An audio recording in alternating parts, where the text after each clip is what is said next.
Including the Renegade.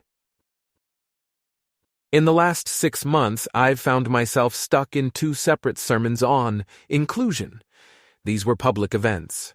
Neither was branded as left-wing. Both, however, gave the floor to speakers who explained the supreme value of making everyone feel included in the community. In each case, my mid-sermon reaction was the same. I don't think I've ever before felt so excluded in all my life. Why would I react so negatively? It's not because I disagree with the one-sentence summary of the sermons. Sure, be friendly to people, make them feel welcome, it's common decency, so what's the problem? I'm tempted to blame the glaring hypocrisy. It was obvious that the speakers had zero interest in making Republicans, conservatives, macho males, traditional Christians, veterans, or economists feel included.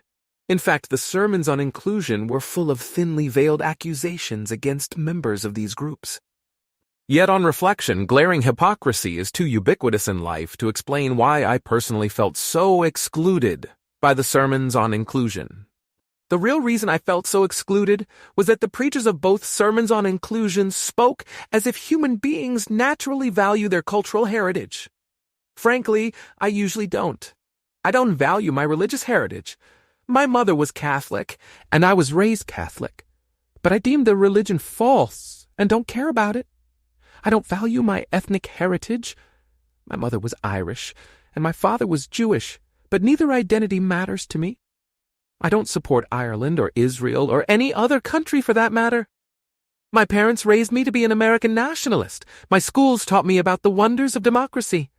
But in all honesty, the only institution I really believe in is business. So what am I? A renegade. And I'm not alone. Lots of people turn their backs on the religion of their birth. Lots of people never feel or lose interest in their ethnic heritage. Lots of people dissent from their political culture. Cultural loyalists may call them traitors, sellouts, self-haters, or gusanos. Yet despite our cosmic diversity, we renegades have one thing in common. We refuse to be ruled by the circumstances of our birth, and any sincere sermon on inclusion ought to acknowledge our existence and outlook. Unfortunately, this omission is hard to correct, because one of the main goals of sermons on inclusion is to foster group pride, and the existence of renegades is an affront to group pride. You can't favorably discuss the assimilated Irish without tacitly snubbing people who cherish their Irish identity. You can't praise people who leave Orthodox Judaism without tacitly snubbing Orthodox Jews, etc. But don't sermons on inclusion lionize some renegades, like anti-war veterans or the transgendered? Sure. But since the sermons barely acknowledge the existence of these renegades' groups of origin, there's little tension. It's easy to welcome renegades from Group X if your default is to exclude typical members of Group X.